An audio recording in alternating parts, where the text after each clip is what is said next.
Hi guys and welcome to my YouTube channel. My name is Wanda Zandarasiweda, and in this channel we talk about all things personal finance, understanding all the financial investment vehicles that are out there, making sure that we rightfully use them towards our goals and ultimately achieve that financial freedom. Okay, I need to change my hair, but that's not where we are today. Today I want to talk to you about how you can budget for financial freedom. Okay, and I am being specific on my choice of words when I say budgeting for financial freedom, because I want you to change your perspective on how you think about budgeting. Okay, so I know a lot of people do budgeting as an administrative work that you just have to do for you as an adult, for you to show what you are responsible to.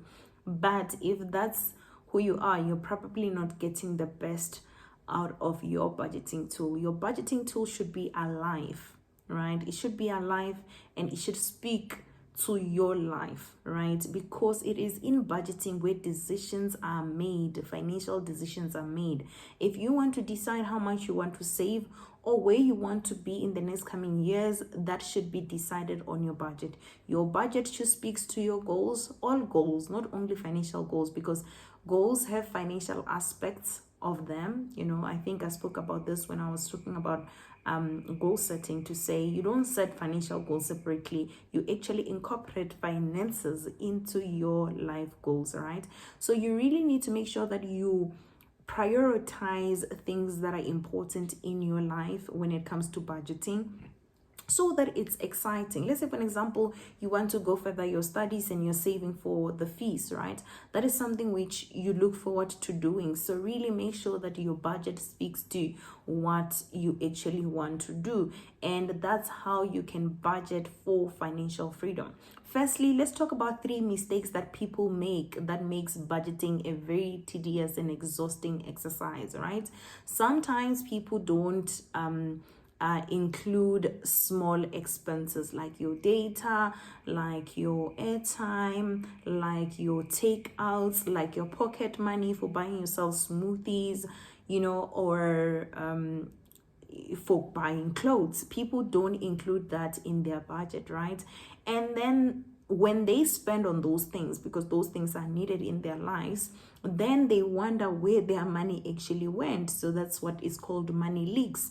So you find that your money leaks and you don't get where it goes. So it makes it seems as though the budgeting doesn't work. I end up spending wherever without noticing or having a trail of where it went. So therefore I must just maybe leave budgeting, right?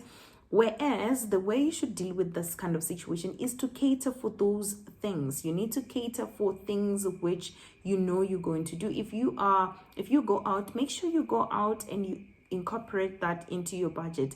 And this is how you get to draw the line on how much going out can you do, so that you're still able to cater for other important aspects of your life, right? So another thing that I see is that people do not incorporate saving for emergency. So what normally happens is that emergency will happen and then they will take out the money that is in their budget and actually cover for expenses, and guess what, the rest of the money won't be enough to cater for other expenses. And this is how people end up getting to rely on credit so that they can cover for the remaining expenses. So we need to make sure that we save for emergency, and that is decided within the budget. You need to decide within your budget to say, this is how much I want this is how much percentage I want to save towards my emergency, and this is how much I want to have at the end of the year. And of course, emergency can happen before you reach that target, but what you do is that you replenish until you get there,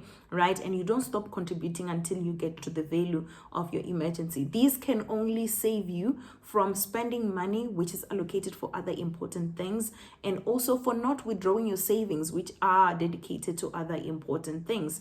Okay, so another thing that I want to mention when it comes to budgeting for financial freedom is that a lot of people actually think about being debt free, maybe paying off their car, paying off their house. You really need to decide that on your budget. Like, it doesn't happen in a you don't just decide and just think, okay, today I'm gonna pay off my my car or my house, unless if you're that rich, really it does happen. But if really you're being strategic on when you want to pay up your house and when you want to pay up your car, these are the type of things that you need to make sure that you accommodate within your budget. Within your budget, you need to decide how much am I left with after paying the day-to-day expenses or my monthly expenses. And then within the disposable income that you're left with, you need to decide how much more can I contribute towards on top of my bond, towards additional amount that goes into my bond, so that you pay more. And the more you pay, then the lesser time, the faster you're going to pay up your house or your car.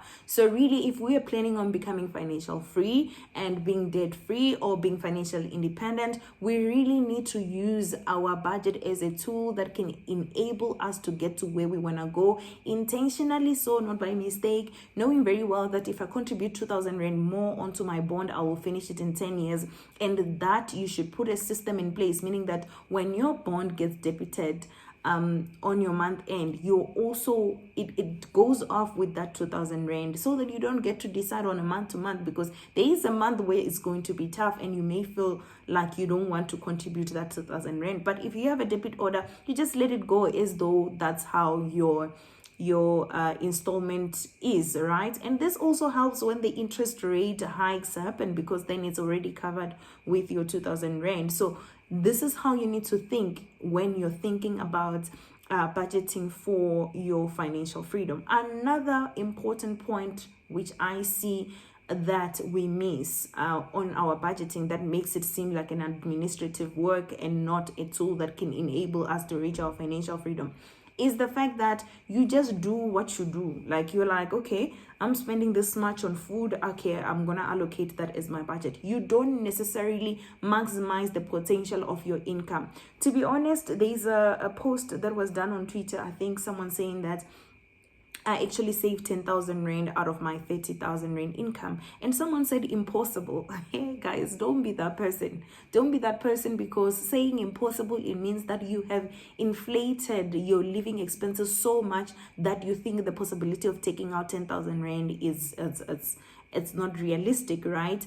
And the decision to be able to maximize your income, such as that person who said, I earn 30,000 and I take 10,000 into my savings, it's made within your budget. You got to say that, okay, I'm going to live in this place that I live in for the longest time, so that I can be able to save enough to be able to, you know, do this and that in the future, and be able to save this 10,000 Rand a month and get 120,000 Rand in a year, and 240,000 Rand in 2 years, and then 360,000 in 3 years. When you have 360,000 in 3 years, people will say that you are lying. Whereas it's something which you had to do within your budget. You compromise some areas. You say, okay, I'm going to drive this car. I'm going to decide to drive this entry-level car. I'm going to get my 2-bedroom apartment, and this is the type of food I'm going to buy, and this is the type of clothes I'm going to wear, without inflating your lifestyle too much to meet your income. And therefore you have 360,000, which can help you maybe to start a property business or other business ventures that can come, or also maybe buying another house which fits maybe the responsibility that you may have at the time. Maybe you have kids, maybe you already have family, and you want maybe a standalone house with a yard so the kids can play. Okay, so really, when we think about our budget, let's stop thinking about it as an administrative work, and start thinking about it as a tool that can unlock potential that is within our income, and a tool that can help us to maximize that potential. So that's it. Please start budgeting to get financial freedom. And if you start thinking that way, you're definitely going to see more out of your money than you were currently seeing. Goodbye.